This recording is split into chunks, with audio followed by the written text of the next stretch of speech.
Bapak lagi live ya.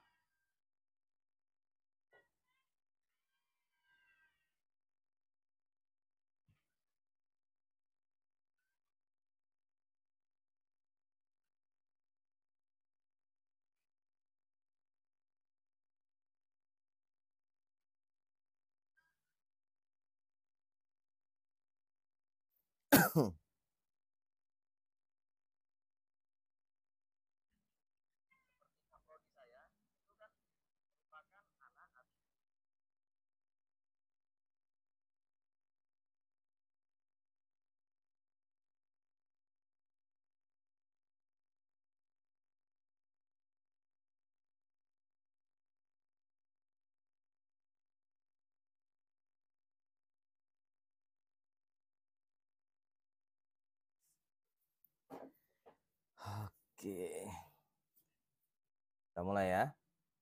Assalamualaikum warahmatullahi wabarakatuh. Kembali lagi ke latihan IELTS online bareng Uda Fikri.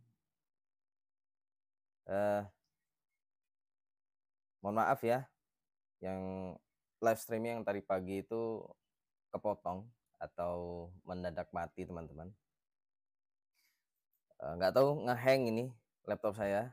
Mungkin karena kebanyakan yang dibuka ya. Jadi memang kalau untuk live streaming pakai TikTok Live Studio di laptop itu kayaknya nggak bisa kita terlalu ini ya, terlalu banyak yang dibuka gitu. Ya, jadi mohon maaf tadi kepotong jadinya. Nggak apa, insya Allah kita lanjutkan Senin depan pembahasannya. Dan rekamannya, untung saja rekamannya masih ada. Suaranya kecil sayang, adik, apa, abang, kecilin suaranya.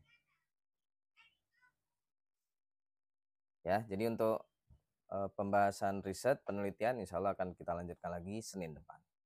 Sekarang kita kembali lagi ke IELTS. Dan kayaknya malam ini kita belajar listening aja. Saya udah capek untuk ngomong, jadi kalau latihan, sebenarnya urutannya speaking sih seharusnya sekarang. Cuma capek ngomong ya. Lidah apa namanya capek. Insya Allah besok kita speaking pagi-pagi jam 9, terus malamnya writing ya. Sekarang kita yang santai-santai aja listening. Kebetulan listening saya dari kemarin masih jelek ya. Kemarin aja terakhir 5. Yang reading lumayan udah ada peningkatan 6,5 ya. Tapi belum mencapai target yaitu 7,5. Wah, ini udah banyak yang bergabung tadi. Jasa olah data SPSS, nama websitenya apa Kak? Websitenya ini studyieltsflex.com. Cuma Anda gimana ya? Ini yang pertama untuk bisa mengakses website ini ada yang gratisnya ya Mas Hakim, tapi nggak bisa yang full test, yang mock test itu nggak bisa, harus berbayar. Gitu Mas Jasa olah data. Jadi kalau mau ikutan belajar, caranya gimana ya? Jadi nanti saya pun nggak tahu nanti yang muncul soal tesnya itu yang bagaimana saya nggak tahu ya. Jadi dan itu bagus. Saya suka yang begini. Jadi kita nggak tahu yang mana soalnya, gitu ya. Jadi kita nggak pakai persiapan sebelumnya dan seterusnya. Dan jadi random gitu ya. Jadi kalau kalian mau ikutan belajar, ya itu tadi ya. Jadi nanti muncul soalnya, coba langsung di Google aja nanti apa judulnya itu nanti kan yang, part satu dari listening itu kan ada judulnya ya, apa gitu ya, eee, booking a room at a hotel, nah soalnya gitu. Nanti ada nama hotelnya. Nah itu nanti coba Anda ketik di Google terus dicari ya. Nanti kalau udah ketemu baru ikutan belajar. Gitu sih ya Mas jasa olah data, saya nggak tahu. Ya karena itulah kalau kita belajar lewat HP memang agak susah dan saya nggak tahu, kelemahannya TikTok itu kan kita nggak bisa atau gimana ya, saya sebenarnya dari kemarin mau nyoba live lewat ini, lewat YouTube ya, lewat YouTube, tapi kalau dari laptop itu nggak tahu masih ada hambatan nggak, bisa nggak ya live lewat YouTube gitu di laptop? Biasanya sih Zoom gitu ya, Zoom nanti dibuat live, tapi kan itu 2 kali kerja. Yang, kalau bisa yang langsung aja, jadi kita live langsung langsung di YouTube gitu. Nah itu saya masih ada kendala di situ. Kapan-kapan lah saya coba lagi ya. Kalau di YouTube kan Anda nanti bisa mengakses ini secara live di di laptop ya. Kapan-kapan ya, Mas jasa olah data. Mungkin setidaknya gini, saya nggak tahu nanti caranya kalau lewat HP itu di zoom out gitu ya, soalnya jadi biar tahu ya ininya. Terus, ngerjakannya ya langsung aja gitu, langsung, ketika listening ini kebetulan listening. Kalau listening, kita langsung ya ngerjakannya. Kalau reading kan mungkin, agak susah ya kita bolak-balik gitu. Oke, Mas Hakim lulusan pendidikan bagusnya ambil PPG atau lanjut S2? Udah, tergantung ya. Kalau kamu tergantung ini, kamu nanti mau berkarir sebagai apa? Mau menjadi apa? Kalau mau menjadi guru, ya mungkin sebaiknya ambil PPG aja ya, PPG. Kalau ada kesempatan apalagi jangan jangan sampai dilewatkan. Kayak katanya PPG sekarang nggak susah atau gimana ya, seleksinya atau apanya gitu. Kayak istri saya kemarin itu, PPG-nya ketika masih kuliah S2. Jadi kuliahnya agak kalau nggak salah ya, atau setelah lulus S2, saya lupa. Pokoknya, pada masa-masa itulah ya dan, katanya begitu kalau nggak diambil itu nanti, susah gitu ya untuk daftar PPG lagi gitu. Ya, jadi kalau mau jadi guru ambil Mas ya, ambil PPG dulu. Tapi kalau mau jadi dosen ya, kalau mau jadi dosen ya nggak usah ngambil PPG ya, buat apa juga. Kecuali Anda pengen dan saya sebenarnya secara pribadi kurang setuju dengan PPG ya, terutama bagi kita yang sudah S1-nya di bidang pendidikan. Kan kuliahnya ketika S1 di pendidikan sudah membahas materi-materi yang sama yang ada di PPG ya. Nah, buat apa lagi ada PPG gitu? Kecuali untuk yang non pendidikan ya. Jadi ada mahasiswa S1 ya lulusan S1 non pendidikan mau jadi guru. Nah, tapi menurut saya kalau apa ya, untuk menjadi guru Anda harus S1 pendidikan lah menurut saya ya, nggak bisa itu. Masa, bukan dari pendidikan jadi guru gitu. Kalau memang Anda dari dulu pengen jadi guru ya ambillah pendidikan gitu, ngapain ambil yang non pendidikan. Itu sih menurut saya Mas ya. Jadi saya secara pribadi mempermasalahkan ya, regulasi atau kebijakan PPG itu. Karena itu bertabrakan dengan, program pendidikan, program S1 pendidikan. Gitu Mas. Kalau mau jadi dosen dan mau jadi peneliti, terutama ya, ya, langsung aja ke S2 ya. Cuma nanti jangan balik lagi pengen jadi guru gitu, karena nanti kurang di PPG-nya. Sementara untuk jadi guru di Indonesia harus ada itu PPG, karena kan nanti ada gelar GR-nya, ya. Oke, apalagi ini mumpung belum saya mulai, ada lagi yang mau ditanyakan? Kita mulai mungkin 1 atau 2 menit lagi.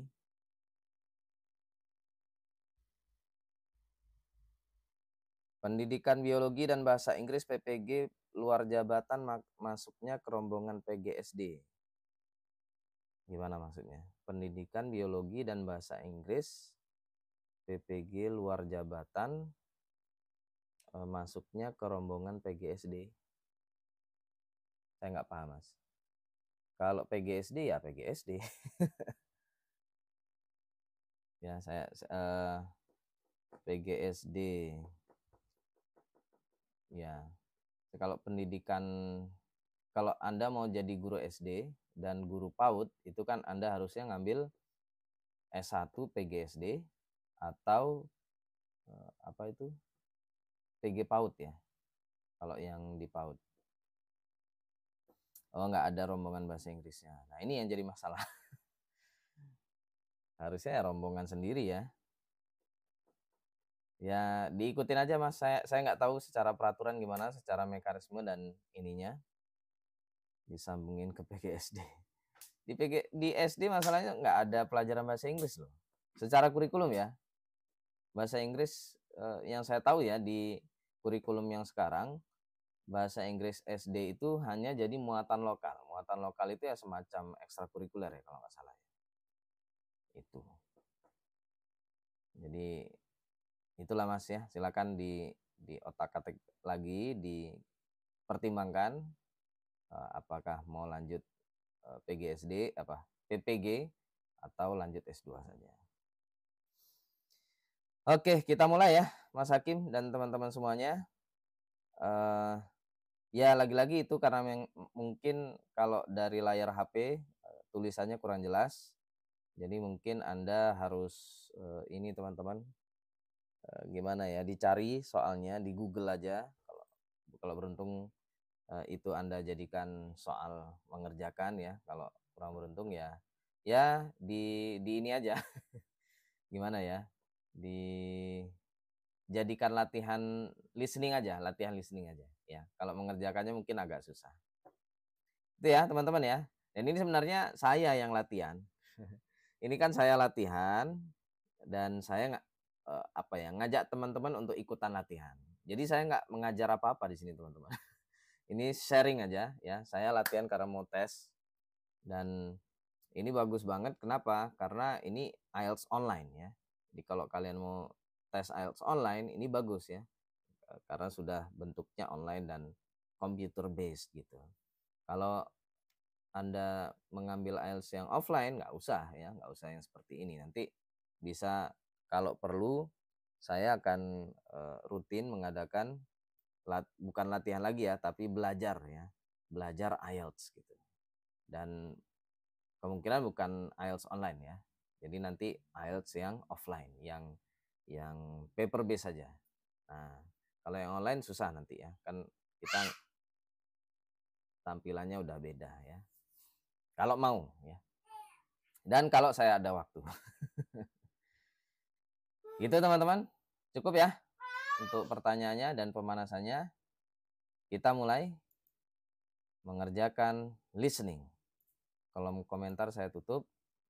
Tapi kalau Anda mau komentar dan mau tanya-tanya, tetap boleh ya, silakan. Nanti saya bahas setelah mengerjakan soal listening.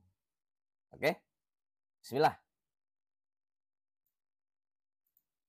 Abang jangan berisik ya. Abang, kalau Abang mau berisik sama Mimi aja ya. Sana sama Mimi. Mau di sini apa sama Mimi?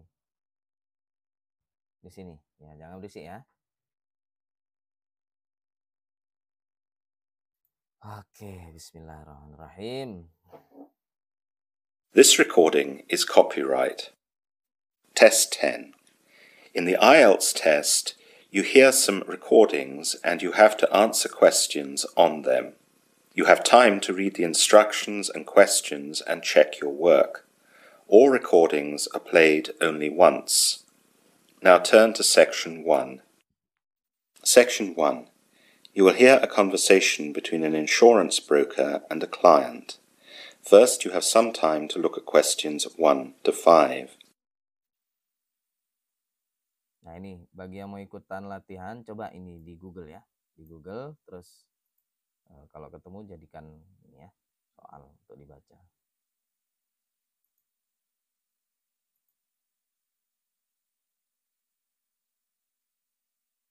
Now we begin.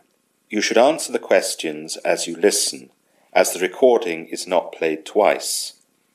Listen carefully to the conversation and answer questions 1 to 5. Good morning, madam. Can I help you? Actually, yes. I've just got a new flat and I'm going to move my things in tomorrow and I haven't got any insurance yet for my things. I'd like a quotation for my car insurance as well to see if you can give me a better deal. It's coming up for renewal soon, you see. Fine, that shouldn't be a problem. Let's just take down some details. First of all, can I have your name, please? Of course. It's Mrs. Norma Willis. Good, that's Norman without an N, isn't it? Yes, that's right. And can I have the address that you're moving to, please? It's Flat 8, Chepping Dean, 23 Dean Road, Westley. Can you spell Chepping Dean, please? Of course. Chepping is spelt Chepping, and Dean is spelt Dene. The name of the road, Dean, is spelt in the same way too. And what's the postcode there? It's WE3 9HT. Can I take a telephone number? It will have to be only my mobile, I'm afraid, as I haven't installed a landline yet. My mobile is 07525 745 642. Let's look at the car insurance first, quickly. I need the model, age and engine size. It's a 4-year-old Toyota MR2 sports car. It has a 2-litre engine. Will it be parked in a garage, in a drive or in the road? At my present address it's in the drive, but the flat I'm moving to tomorrow has a garage provided, and tenants are not allowed to leave their cars in the visitor spaces, so it'll be garaged all the time. 2 more questions. The first is, do you have any no-claims bonus? And the second is, do you have any driving convictions? I have 3 years no claims, but I had a claim for a new windscreen this year, and I don't know if that will affect it. No, that won't count. The no claims will stand. Good. As for convictions, I have 3 points for being caught speeding 2 years ago. Before the conversation continues, you have some time to look at questions 6 to 10.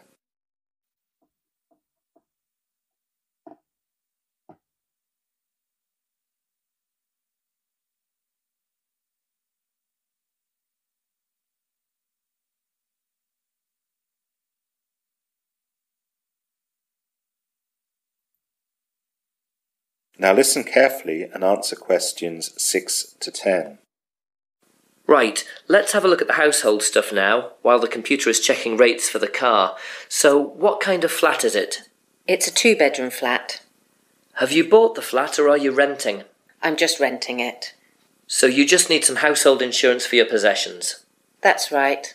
First of all, can you give me a list of all the things that you want covered by the insurance? Yes. First of all, there's my electrical goods, like my hi-fi, TV, DVD player, video player, a couple of radios, a hairdryer, my laptop and printer. I've estimated all the values of the electrical goods. There are various DVDs and CDs too. It should come to about £2,500. Anything else? Yes, there's my jewellery. I've some necklaces, bracelets, rings and brooches that I inherited. They're all in different metals and with different jewels. I've got a list itemising them all here.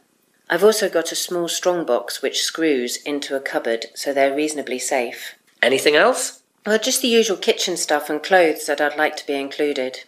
OK, that's not a problem. Now I need to ask some things about the flat. What floor is it on? Well, I wanted a first-floor flat, but this is a ground-floor one. I can use the garden with it, though. Yes, but the premium will be a little higher because, of course, a burglar finds it more difficult to enter a flat on the first floor. Oh, I never thought about that. What about safety measures in the flat? Well, there are 2 different keys for the front door, and one of them is a deadbolt, so that's quite good. I've been to the local shop and ordered a burglar alarm too, which has a motion sensor and everything. It's not in yet, but it will be soon. That's good. The windows are quite new and all double glazed, so, like all windows nowadays, they have extra locks on them, so that makes it quite secure. That's good too. So really, it's reasonably safe. That will make a difference on the premium. Do you know if there's a smoke alarm fitted in the flat? I never thought of that. I think it's the law now if you're renting, so there must be. Well, that's about it. Let's look now. I've got 2 quotes for you. First the car and then the household. £750 fully comp for the car, or £500 third-party fire and theft. The contents is £100. Does the contents cover me if I lose something or am robbed outside the home? As long as it's in this country and on the list of items covered, yes. Well, I'll keep the old car insurance as my present deal is better, and I'll take the contents. Can I pay by cheque? Cash, cheque, credit card, anything you want. That is the end of section 1. You will now have half a minute to check your answers.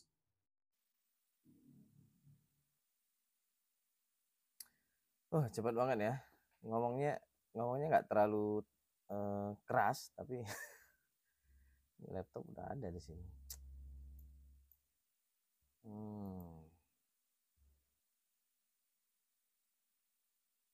Lagi ya. Ini aja kelewatan tadi. Tadi itu DIN. DIN itu D-E-A-N apa D? Now turn to section 2. Section 2. You will hear a residence manager giving a short question and answer session to new residents. First, you have some time to look at questions 11 to 15.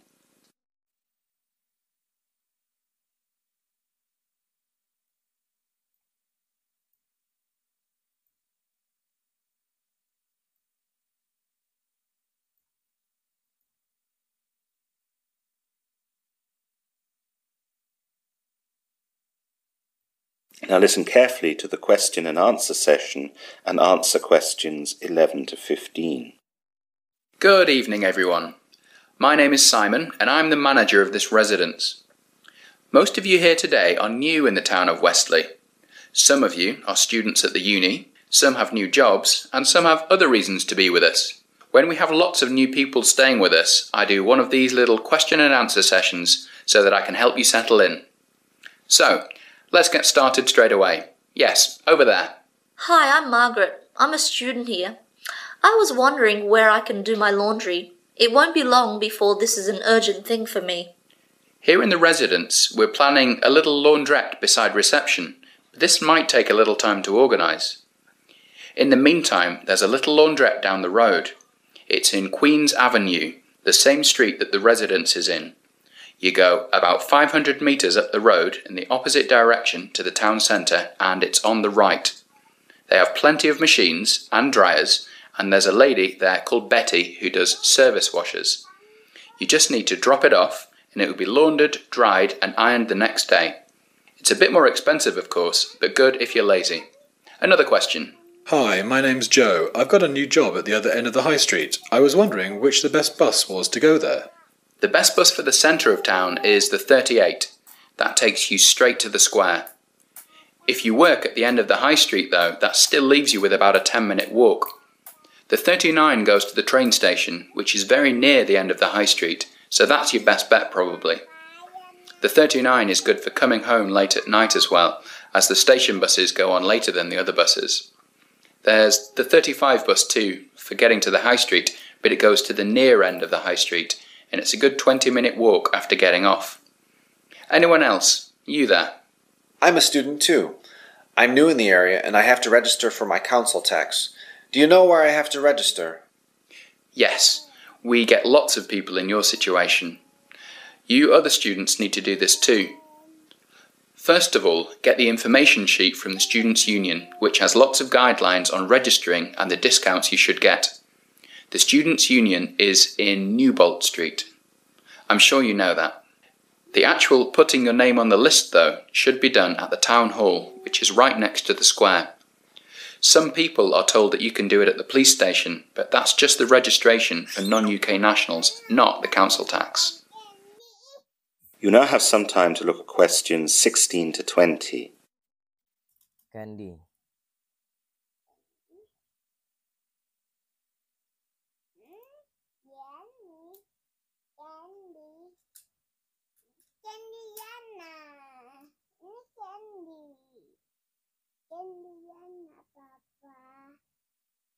Now listen to the rest of the short question and answer session and answer questions 16 to 20.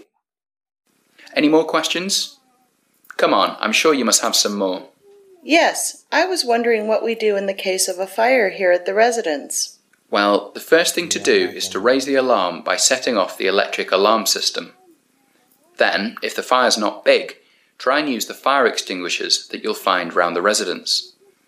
If the fire is in any way large, just get out and go to the assembly point on the front lawn. Try not to go in the front or back car parks, as that's where the fire brigade will set up their stuff. You don't need to call the fire brigade, as our residence alarm is linked up with their system. Make sure you read the fire notices around, so you know where the nearest fire escape is to your room. Don't panic and rush around, that gets people hurt. Just go briskly to the assembly point. Once every 6 months we have a fire drill, which is attended by someone from the fire service to make sure we're up to scratch. One of these might be at night, so be ready. Hi everyone, I just wanted to ask what time the TV room closes for the night. It's just that my room is just across from it, and I don't want to be kept awake all night. The usual cut-off time for the TV room is 11 p.m, although this is extended by 1 hour on Fridays and Saturdays. I know that some people want to watch late-night films, but then you'll just have to buy your own TVs for your rooms. If you do have a TV in your room, then please think of others and keep the volume down. We take a very dim view of people disturbing others in the residence. The same goes for the TV room itself. Just keep the volume levels down. Anything else from anybody? I've got a question too, actually.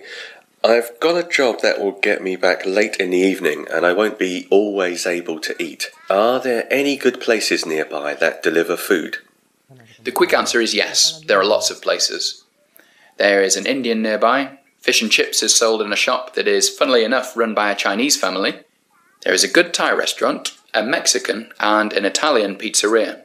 They all deliver apart from the Mexican, but that's only 5 minutes walk away. All the telephone numbers are up on the residence notice board. The first time you order from each of them, just ask them to stick a menu into the bag, and you'll build up a library in no time. Now, let me tell you about... That is the end of section 2. You will now have half a minute to check your answers. Aduh, ini ada gangguan dari anak jadi nggak fokus teman-teman. Oke, nggak apa ya. Tambah orang ngomongnya cepet banget.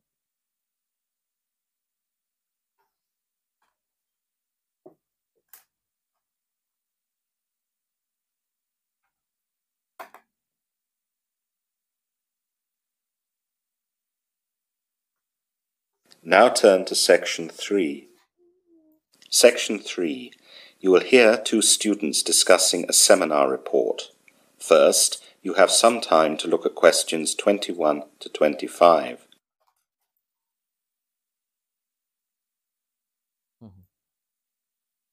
Kalian harus tahu ya, Australia itu adalah salah satu negara yang masih dijajah Inggris. That's the fact. Now listen carefully to the discussion and answer questions 21 to 25. Hi Adrian, what are you reading? Oh, hi Nick. It's just an article on Australian immigration. I'm doing a report on it next week in a seminar for Dr. Ronaldson. On immigration? That sounds exciting stuff. Yes, it's not really very exciting, but there are some interesting bits. Such as? Well, for example, did you know that immigration to Australia first started over 50,000 years ago, when the ancestors of Australian Aborigines arrived via Indonesia and New Guinea? I can't say I did know that the Aborigines arrived in that way. Exactly. It's not as boring as you might think. Well, do you want to run through some of your ideas? I'm not doing anything right now. That would be great, thanks. Fire away then. OK, well, after the Aborigines there was obviously a big gap until the next settlers arrived from London. Europeans began landing in the 1600s and 1700s, and the country was colonised by Britain in 1788. Weren't the first colonists just criminals transported by Britain? Britain certainly used the colony as a place to send their undesirables.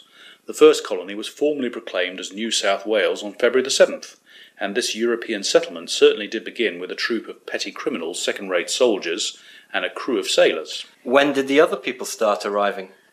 Immigration really sped up after the discovery of gold in Australia. The gold rush era, beginning in 1851, led to an enormous expansion in population all through the reign of Queen Victoria. And did that continue strongly? Not really. After the excitement of the gold rush died down, immigration slowed down considerably. The popularity of Australia as a place to go and live only really shot up after the Second World War.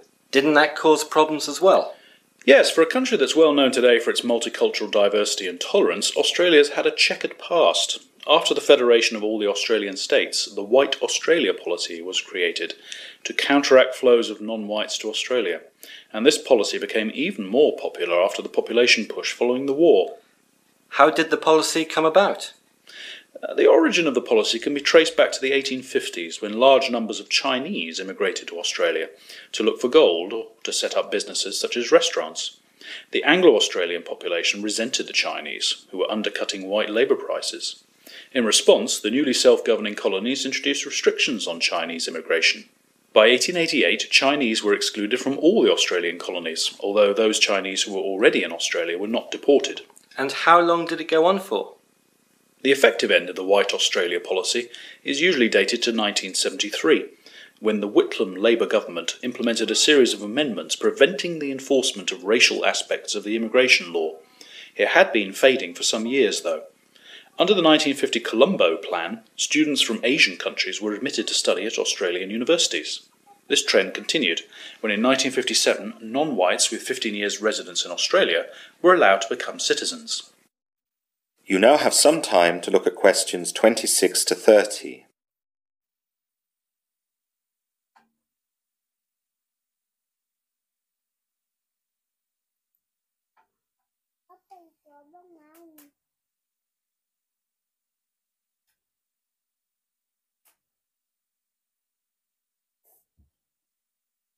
Now listen to the rest of the discussion and answer questions 26 to 30. What's immigration like today? I hear a lot about it in the news. Yes, it's become a very important issue in politics. There are currently 2 immigration programs that allow permanent migration to Australia. They are the Migration Program and the Humanitarian Program. What's the difference? To be accepted into Australia under the Migration Program, a person must be a skilled migrant or sponsored by a family member that already lives in Australia. The Department of Immigration says that the Migration Program for 2004-2005 has 120,000 places available for migrants, with a strong focus on attracting skilled people and people who agree to live in regional areas of Australia. What about the other program? What's it called again? The Humanitarian Program. It's designed for refugees and others in special humanitarian need. One component of the humanitarian program is the Offshore Resettlement Program, which assists people in humanitarian need overseas for whom resettlement in another country is the only option. The other component is for those people already in Australia who arrived on temporary visas or in an unauthorised manner and who claim Australia's protection. The Department of Immigration says that the size of the 2004 and 2005 humanitarian program is 13,000 places. What about illegal immigration? Do you know anything about that too? Just a bit. That's what I'm working on now. Illegal migrants under Australia's immigration laws are those who enter Australia without authority, overstay visas, work without appropriate approval, or have their visas cancelled.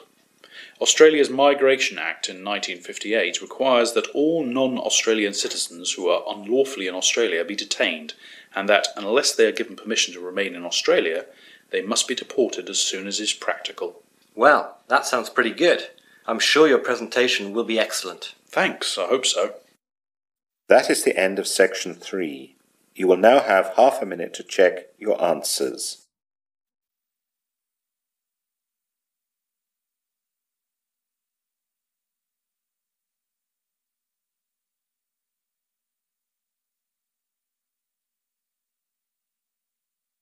Kirain tadi cuma sampai 27, ternyata sampai 30. Walah.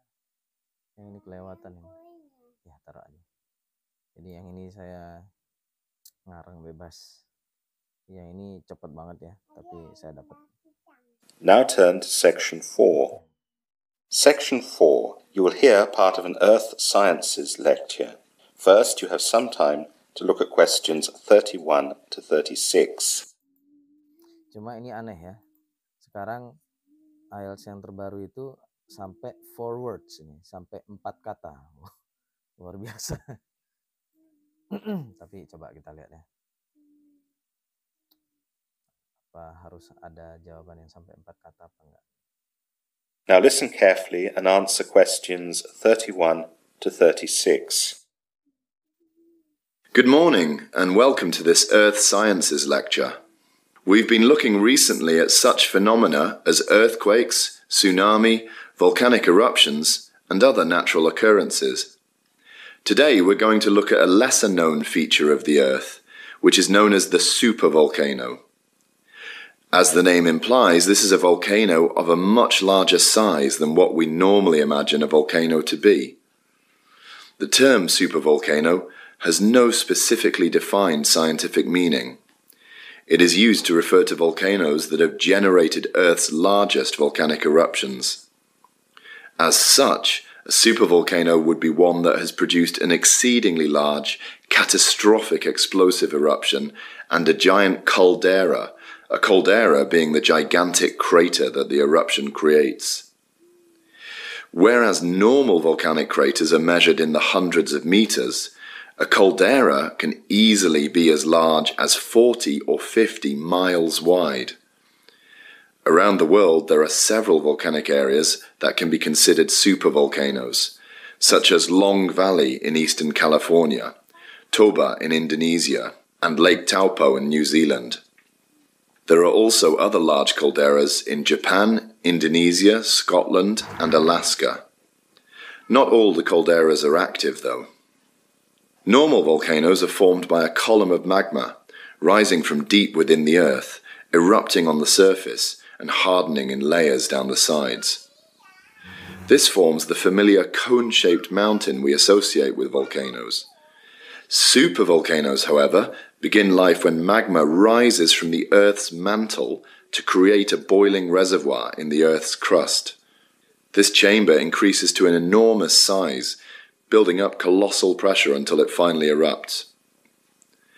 An explosion like this could send ash, dust, and sulfur dioxide into the atmosphere, reflecting the sun's rays and creating a cold wave lasting several years. Crops in many areas would fail, and many species of animals and plants, including humans, would face extinction. The most recent caldera-forming eruption in the US was about 650,000 years ago in the northeast United States.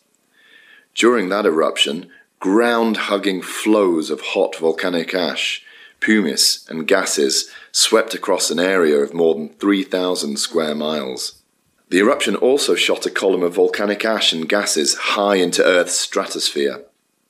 This volcanic cloud circled the globe many times and affected the Earth's climate by reducing the intensity of solar radiation reaching the lower atmosphere and surface. Fine volcanic ash that fell downwind from the eruption site blanketed much of North America.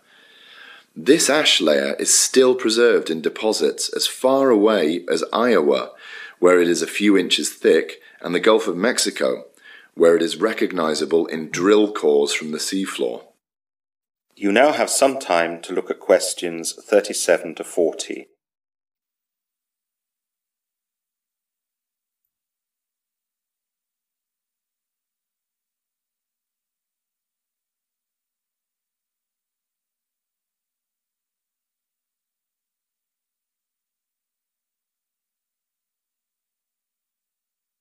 Now listen to the rest of the lecture and answer questions 37 to 40.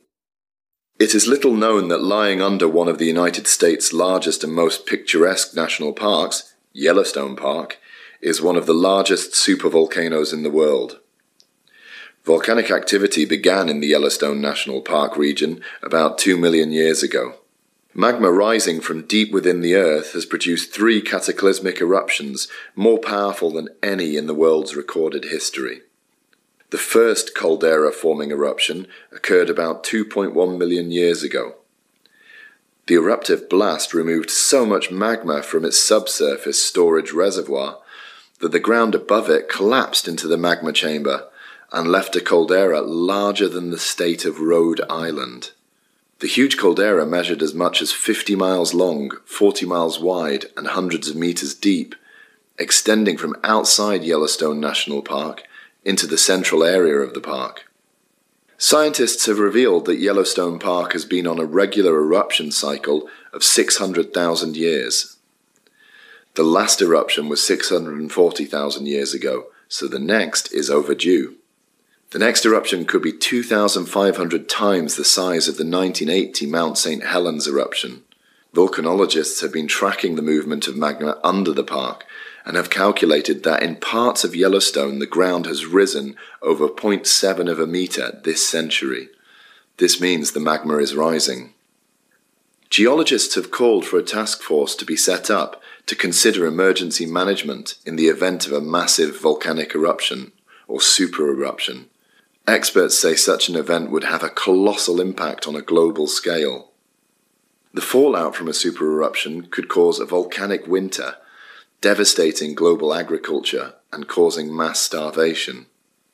One past supereruption struck at Toba in Sumatra 74,000 years ago and is thought by some to have driven the human race to the edge of extinction. Signs from DNA suggest human numbers could have dropped to about 10,000, probably as a result of the effects of climate change. The volcanic winter resulting from a supereruption could last several years or decades, depending on the scale of an eruption, and, according to recent computer models, could cause cooling on a global scale by 5 to 10 degrees Celsius. That is the end of section 4. You will now have half a minute to check your answers. Catastrophic.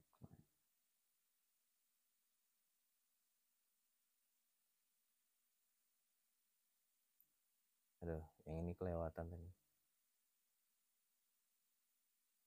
Yang ini juga ya. Oke, ini juga kelewatan. Coba hard on science creating the familiar. Apa tadi? That is the end of listening test 10. In the IELTS test,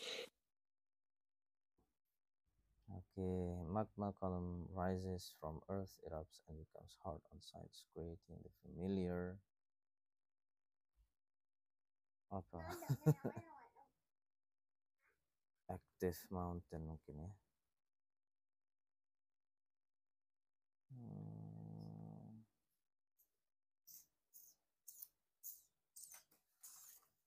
Udahlah, pasrah aja. Tadi ini juga saya bingung. Dia kayaknya tadi bilang 650,000 ya, bukan 50 100 ya kan? Kalau 100 berarti ya 2 nol lagi di belakangnya. Tapi ini kalau dari sini ya 640,000 years, berarti kemungkinan 650,000 years ya mungkin. Oke, nggak apa-apa, kita selesaikan saja dulu. Gimana hasil mengerjakan listening dengan distractions yang ada. Bismillah. Wah, lumayan lah, masih ada yang betul. Lah, ini kok salah. Dari part 1 dulu ya. Nah, ini. Aduh, salah ternyata. Dean. Oh, D-E-N-E ya. Perasaan tadi dia bilangnya D-E-N-A deh. Coba ya. Di mana tadi? Oh, ya. Now your screen. My things in tomorrow as well to see if you can give me a better. Let's just take down some details. It's Mrs. Norma Willis. Good, that's Norman without an N, isn't it? Yes, that's right. And can I have the address that you're moving to, please? It's flat 8, Chepping Dean. Coba, mungkin ada komentar.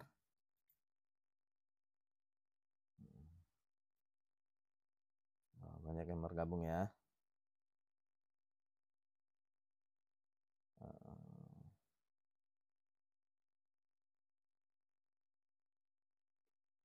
Sebelum saya bahas,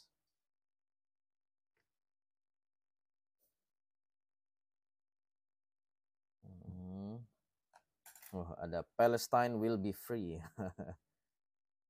Siapa lagi nih? Jasa olah data SPSS. Saya coba akses webnya kok nggak bisa ya Pak. Ya karena mungkin berbayar ya, Mas jasa olah data. Kalau saya ini gimana ya istilahnya? Karena saya ini peserta tes IELTS, saya dikasih akses gratis gitu. Sebenarnya nggak gratis juga karena include di situ ya. Jadi kita dapat privilege gitu atau ya kita udah bayar 3.150.000, masa cuma tes doang kan ya kurang lah. Biasanya gitu sih kalau nanti kalian daftar tes IELTS, mau yang online ataupun yang offline, kita itu dikasih akses ya. Kayak saya dulu waktu pernah ya tes IELTS pertama kali itu saya pakai uang pribadi juga, terus belajar sendiri, otodidak, tapi nilainya jelek banget ya, 5,5 ya. Dan itu sebelum tes, anggaplah sebulanan gitu ya, sebulanan kita dikasih akses untuk belajar ke perpustakaan mereka yang khusus ya. Jadi ada perpustakaan itu kita bebas mau belajar, mau ada ininya juga ya, ada lab listeningnya juga dan seterusnya. Gitu sih. Ya, sana. Ya, ini Bapak lihat. Iya, nanti cuci muka dulu. Spill web Kak, Taskia Balkis. Ya, meskipun saya spill ya, tetap nggak bisa dapat aksesnya Mbak Taskia. Jadi beruntunglah kalian bisa. Iya, ini Papa lihat Abang. Beruntunglah kalian ikut live saya. Ini saya masih ada akses sampai berapa hari lagi ya? Kayaknya 19 hari lagi. Jadi ikutan terus ya, ikutan live saya setiap hari selain Sabtu Minggu ya. Setiap hari jam 9 pagi sama jam 7 malam ya. Sabtu Minggu itu yang pertama mulainya jam 1 ya. Jam 1 siang, terus malamnya tetap jam 9. Jam 7. Terus hari Senin jam 9 pagi itu khusus kayak tadi ya, khusus untuk kelas peneliti. Jadi pembahasannya bukan IELTS. Haikal Fikri A, B. Siapa lagi?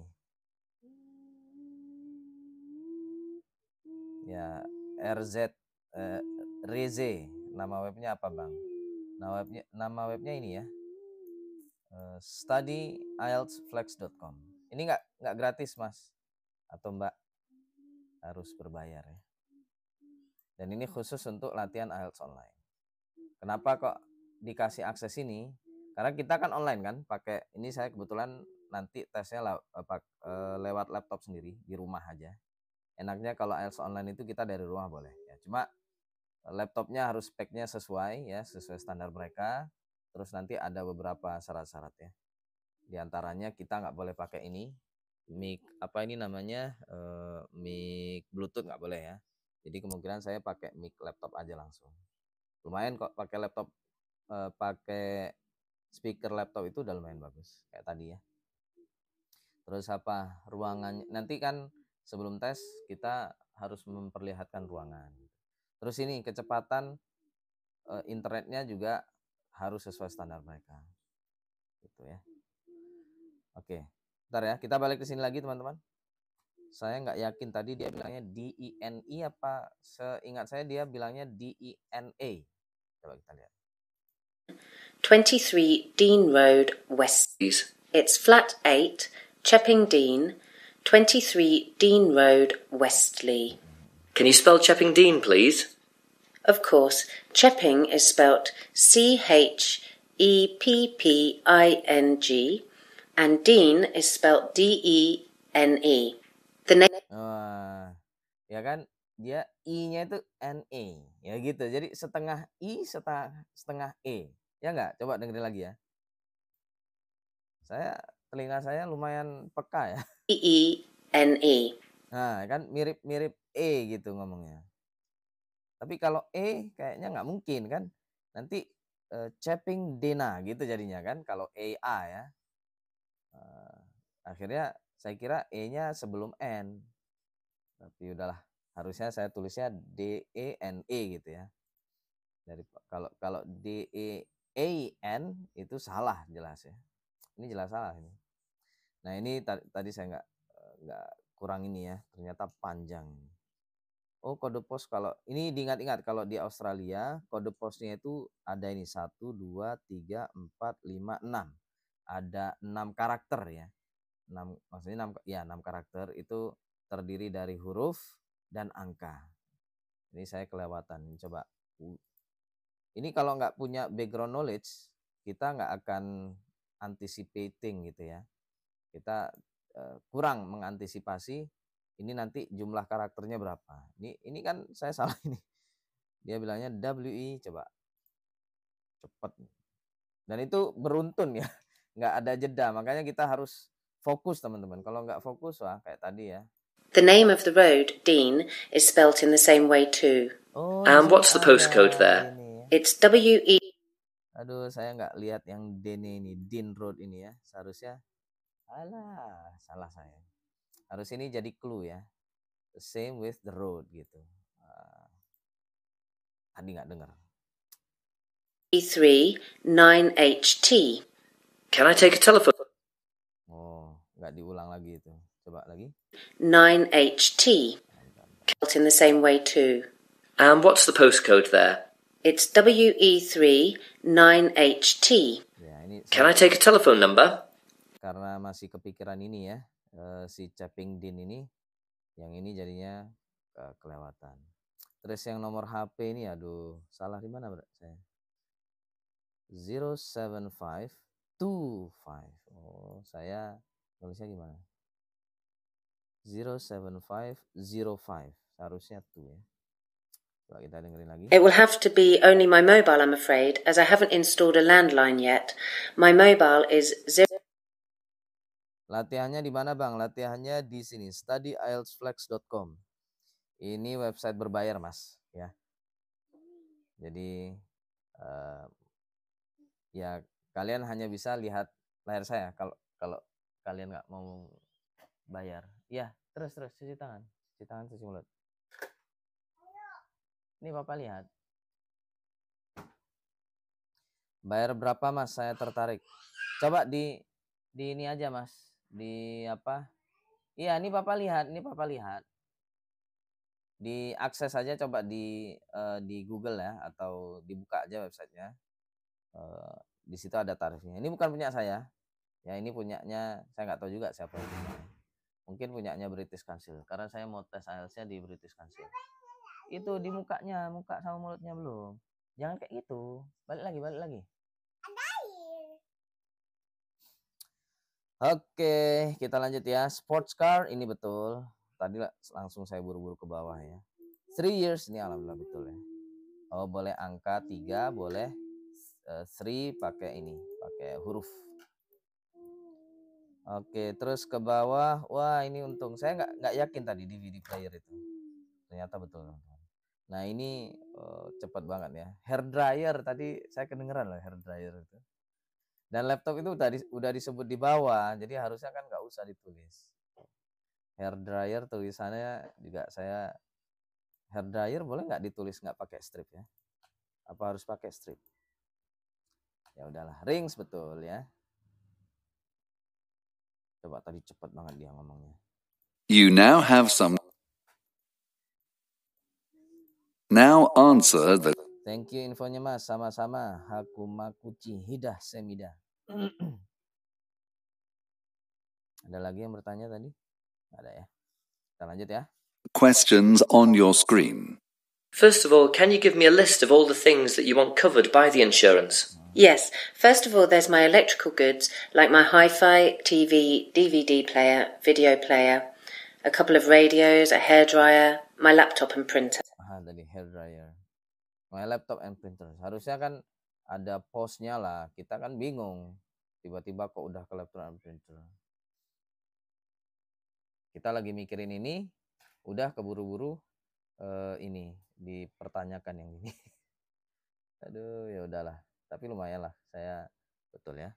Yang ini alhamdulillah betul semua, yang 2 ini. Padahal tadi agak bingung juga ini mengerjakan yang nomor 9. Tadi saya dengarnya first floor flat gitu. Awalnya saya milih yang C, cuma tadi ada kata-kata gini, extra locks. Ini. Jadi karena ada kata-kata extra locks, sementara yang di C ini nggak ada extra locks-nya. Dia cuma normal single lock windows. Yang di sini ya, yang di jawabannya. Padahal dia ngomong ada double glaze windows extra lock. Coba kita dengerin lagi ya. You now have. One. I can use the garden with it, though.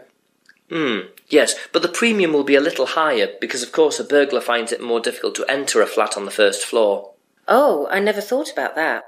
The first floor kan. Tadi dia ngomong the first floor, saya kira yang C ya. Dan ini ya kalian harus paham ya. Makanya harus paham konteks, harus paham apa ini namanya, ya harus punya background knowledge ya. Kalau di sana konsepnya mungkin kalau di Indonesia nggak tahu, kayak di Jakarta, di Jawa ya, itu ada konsep lantai 1, lantai 2, lantai 3 dan seterusnya. Itu bagaimana? Kalau di sini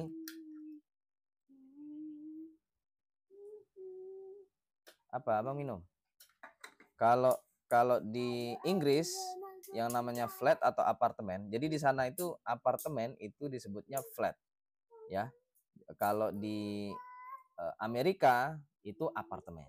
Kita di sini kebetulan pakai istilahnya apartemen. Kalau di Inggris apartemen disebut flat ya. Nah, di sana ada istilah ground floor, ada istilah first floor sendiri ya. Itu beda. Kalau pemahamannya menurut saya ground floor itu adalah itu ya yang menurut kita lantai pertama ya. Jadi ground itu kan tanah. Jadi lantai yang di atas tanah itu disebut ground floor gitu. Nah, lantai 1 itu ya yang di tingkat atasnya ya. Jadi kalau yang bagi kita itu lantai 2, di sana disebutnya lantai 1. Ini kita harus pahami culture shock ya. Harus paham perbedaannya. Sebentar, tadi dia nyebutnya bagaimana? What about safety measures in the flat? Well, there are 2 different keys for the front door, and one of them is a jadi ini flatnya si orang ini ya, siapa namanya tadi? Norma Willis. Mana tadi? Deadbolt, so that's quite good. I've been to the local shop and ordered a burglar alarm too, which has a motion sensor and everything. It's not in yet, but it will be soon. That's good. The windows are quite new and all double glazed, so like all Nah, ini ya, tadi dia bilangnya the windows is quite new, it's double glazed gitu kan. Yang ini saya yakin jawabannya. Ya, boleh. Oke, jelas ya? Saya kira jelas itu. Yang lainnya kan sama, smoke alarm sama smoke alarm sama smoke alarm sama. Yang berbeda tadi yang ini double glass windows. Ini berbeda juga kan, normal single lock windows. Yang ini mirip-mirip yang A ya, double glass windows. Kenapa saya nggak milih A? Kenapa ya? Ini good neighbors ini nggak disebutin. Yang locknya ada disebutin. Jangan sayang. Oke, kalau ini jelas betul. Tadi dia kan ditanya ya, kalau dua-duanya, kalau car insurance dapat berapa atau gimana gitu ya. Coba kita lihat ngomongnya gimana. It's the law now if you're renting, so there must be. Well, that's about it. Let's look now. I've got 2 quotes for you. First the car and then the household. 700. Ada 2. Yang mau diasuransikan mobil dan household ya. Peralatan rumah gitu. £50 fully comp for the car or Jadi kalau untuk mobilnya itu nanti dapat biayanya itu tadi ya berapa pounds itu. £500 third party fire and theft. The contents is 100. The contents is 100. Does the contents cover me if I lose something or am robbed outside the home? As long as it's in this country and on the list of items covered, yes. Well, I'll keep the old car insurance as my present deal is better. I'll keep the old car insurance. Jadi sebenarnya mobilnya itu sudah ada asuransinya ya. Dia tanya-tanya apa ada kemungkinan untuk memperbarui atau membeli asuransi yang baru gitu. Terus dia bilang, I will keep the old car insurance then. Jadi dia nggak memperbarui lagi, nggak beli atau nggak bayar asuransi yang baru lagi, jadi yang lama aja. And I'll take the contents. Ya, jadi yang diambil cuma konten saja. Jelas ya? Ini udah salah berapa ini? Udah banyak ya. Part 1 aja udah 1, 2, 3, 4. Kayaknya saya nilainya nanti 5 apa 4,5. Terlalu banyak yang salah. Ini saya bingung sekali, tapi yang nomor 11 betul ya, public laundrette. Which location is recommended as a temporary alternative? Padahal saya nggak yakin. Ini adalah public laundrette itu adalah lokasi yang pertama kali disebutin ya. Terus kalau ini, oh sama, within walking distance. Tadi ngomongnya gimana? There is a little laundrette down the road. It's in Queens Avenue, the same street that the residence is in. You go about 500 meters up the road. Oh, nggak ada kata-kata walk ya. Jadi dia langsung bilang you go about 500 meters up the road. Terus ini saya nggak kedengeran kata-kata laundrette-nya ya. Apalah. Harusnya BB gitu. Terus yang ini saya juga bingung. Tadi bilangnya gimana? The 39 goes to the train station. Oke, nggak apa. Ini juga salah. Which location should students go to for council tax registration? The town hall. Coba tadi bilangnya gimana? Pertama memang perginya ke Students Union, tapi habis itu kemana gitu ya kan? The actual putting your name on the list should be done at the town hall. Iya, tadi ya salah. Which location offer registration services for students from abroad? The main speaker says at the police station. Ya, jadi ini dulu disebutin sama dia. At the police station baru ada penjelasannya. That's just the registration for non-UK national. Non-UK nationals itu artinya students from abroad. Duh. Apa? Yang ini saya pakai common sense saja.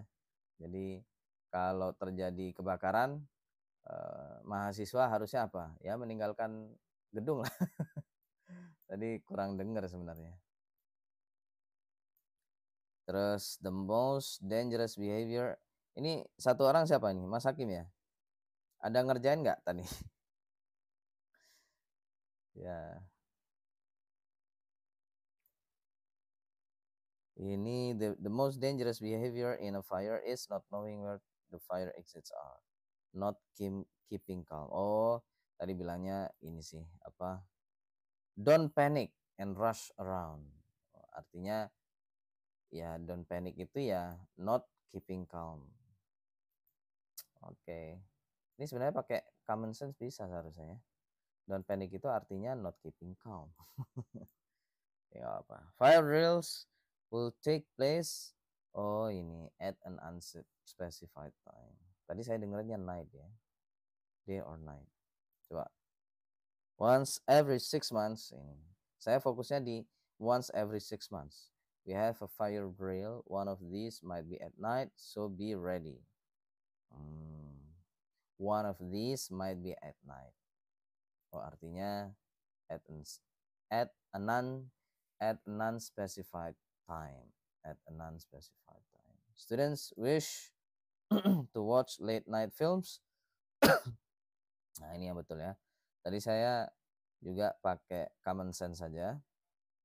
Are not permitted to do so because it disturbs other students. Saya kira yang C ya. Ya intinya kan jangan mengganggu mahasiswa yang lain gitu kan. Yang ada di di mana ini? Di dormitory kayaknya. Dan ini kurang pas, masa nggak boleh nonton film malam-malam ya. Boleh, cuma yang penting jangan terlalu berisik ya, sampai mengganggu mahasiswa lain yang ada di kamar yang lain. Jadi should do so quietly in their rooms. Ini saya pakai common sense saja. Yang ini saya udah kelewatan, jadi ternyata salah. Does not bring food to campus. Oh iya. Oke deh, salah banyak. Gak apa ya, karena nggak bisa fokus dari tadi. Nah, ini lumayan tadi saya agak dengerin. Ini Kalau saya sebagai apa ya, bukan pakar sih, tapi saya bidang keilmuan saya adalah linguistik ya, termasuk atau bahasa. Saya tahu ya percakapan orang ini kan saya yakin si Adrian dan atau si orang aslinya, orang asli speakernya ini adalah orang asli kulit putih ya, white Australian. Makanya dan pemilik British Council, pemilik IDP atau penguasa Australia secara keseluruhan itu adalah mereka yang kulit putih gitu. Nah, ini seakan-akan ya, kalau dari ini namanya critical discourse analysis. Ini diskursus ya, diskursus. Jadi diskursus yang diangkat dari pembicaraan orang ini adalah ingin menggiring opini atau menggiring masyarakat atau publik bahwa orang kulit putih yang ada di Australia itu memang imigran, tapi sebelum mereka ada imigran lagi, yaitu orang aborigin ya. Orang aborigin itu diposisikan bukan sebagai orang asli Australia, tapi sebagai imigran pertama gitu. Enak banget ngomongnya kayak gitu. Definisi discourse analysis apa, Pak? Ya, analisis diskursus ya. Diskursus itu apa? Jadi wacana yang dibangun gitu ya. Jadi mereka ini lagi ngomongin apa sih gitu. Dan apa? Coba kalau mau dicek di sini ya. Discourse itu apa coba? Nih, discourse adalah ya multiple meanings ya. Jadi meaning itu kan makna.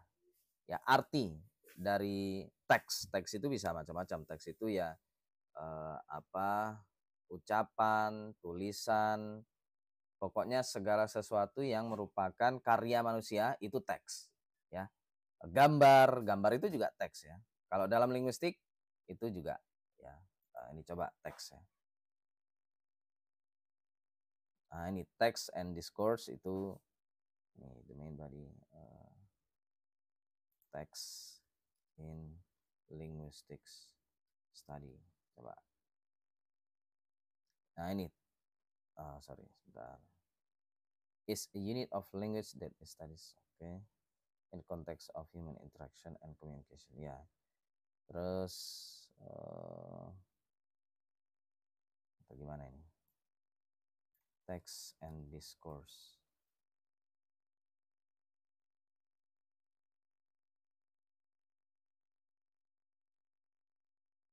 A verbal representation of a communication event or a fixed discourse that is written down. Text is linear and is made up of a sequence of verbal and non-verbal signs. Nah, ini ya. Jadi bisa dalam bentuk verbal, ya kalimat, ucapan, dan non-verbal signs. Jadi simbol-simbol yang bukan dalam bentuk verbal atau kalimat dan seterusnya. Itu teks itu begitu. Ya, termasuk gambar itu juga teks ya dalam sudut pandang linguistik gitu. Diskursus ya ini tadi bahasa yang digunakan. Ya, atau di sini artinya diskursus adalah bermacam-macam makna gitu yang ada dalam komunikasi, dalam diskusi, dalam pokoknya semua ya, semua ucapan ataupun komunikasi manusia di dalamnya kan ada banyak makna gitu ya, itu disebut dengan diskursus. Dan makna itu kan atau arti, contoh gini, kayak ini orang ini lagi ngomong nih si Adrian dan temennya itu lagi ngomong membahas yaitu sejarah Australia gitu kan. Nah, ini kita sedang mencari ini maknanya apa saja gitu, yang tentunya di luar dari teks itu, dari yang mereka bicarakan. Nah, setiap orang bisa memiliki pemahaman diskursus yang berbeda-beda ya, atau interpretasi diskursus yang berbeda. Menurut orang lain, oh ini simply tentang sejarah Australia gitu aja. Tapi ada juga istilahnya kan ada critical discourse analysis. Jadi analisis wacana kritis. Nah, kalau ada kritis ya itu biasanya kita menganalisis sesuatu yang tidak muncul di depan gitu, Mas. Ya. Nah, jadi dan saya kebetulan peminat sejarah kolonialisme gitu. Nah, itu susah ya. Itu Anda harus belajar. Contoh saya live streaming nih.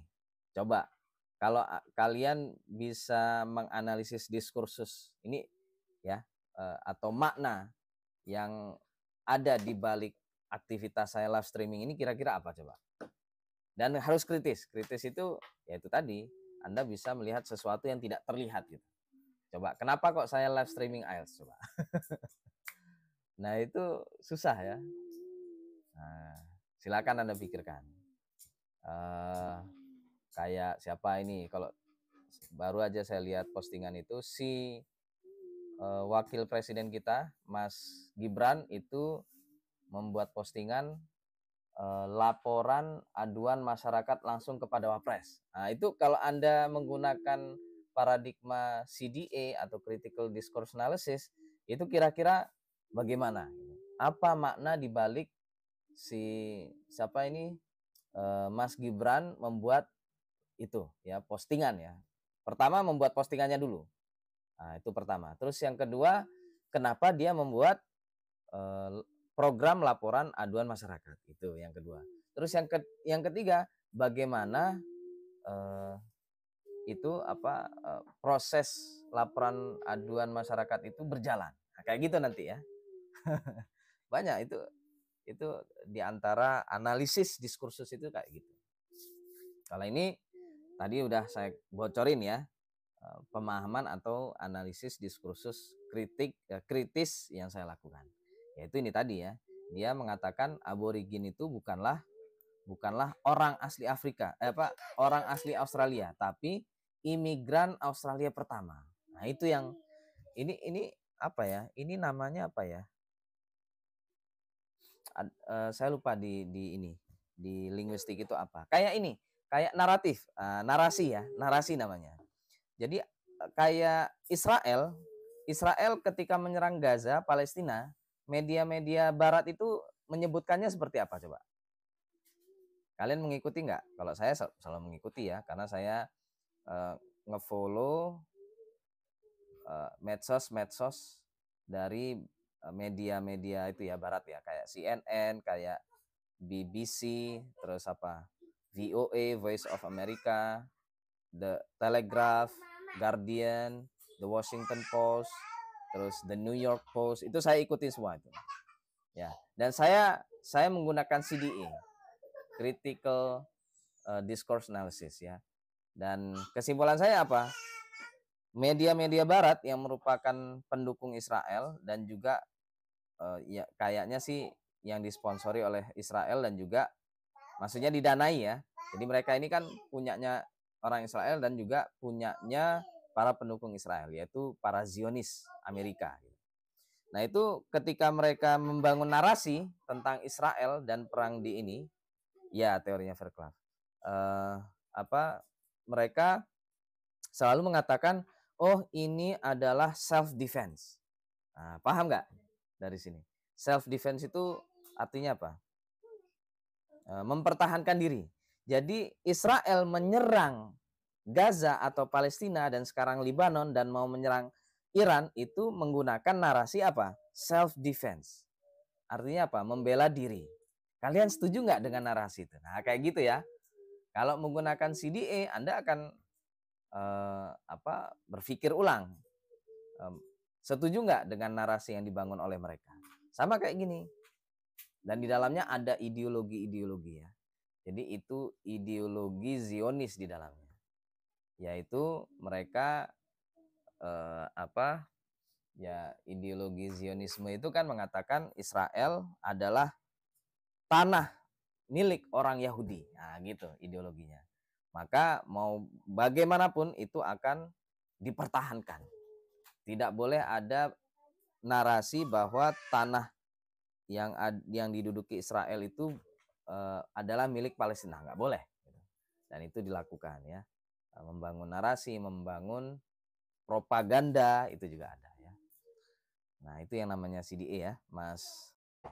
Kalau saya, karena saya peminat ya di sejarah dunia, terutama bangsa-bangsa kolonial dan bangsa-bangsa jajahan, saya tahu ya.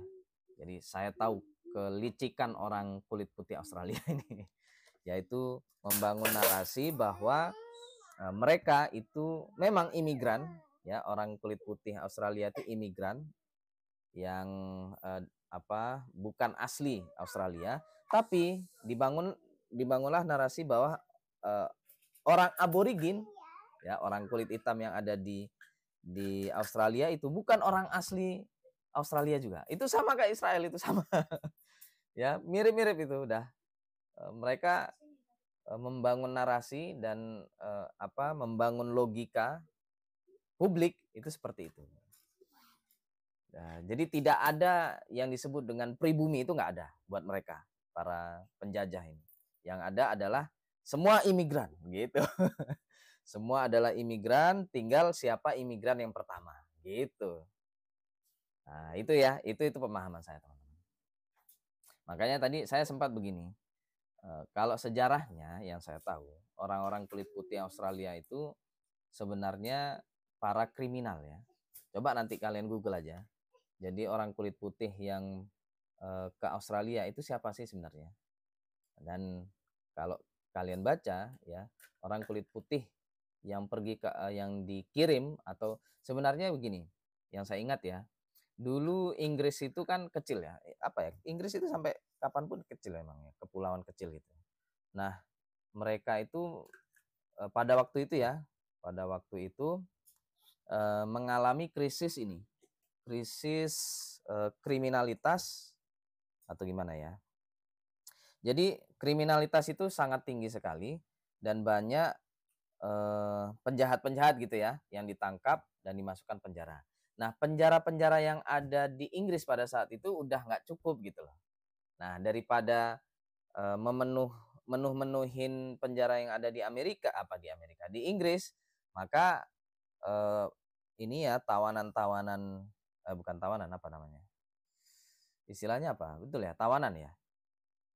Pokoknya itulah ya, para penghuni penjara yang ada di Inggris itu dikirimlah ke Australia gitu. Jadi penjaranya dipindah ke Australia. Padahal di Australia udah ada itu ya, orang aborigin ya.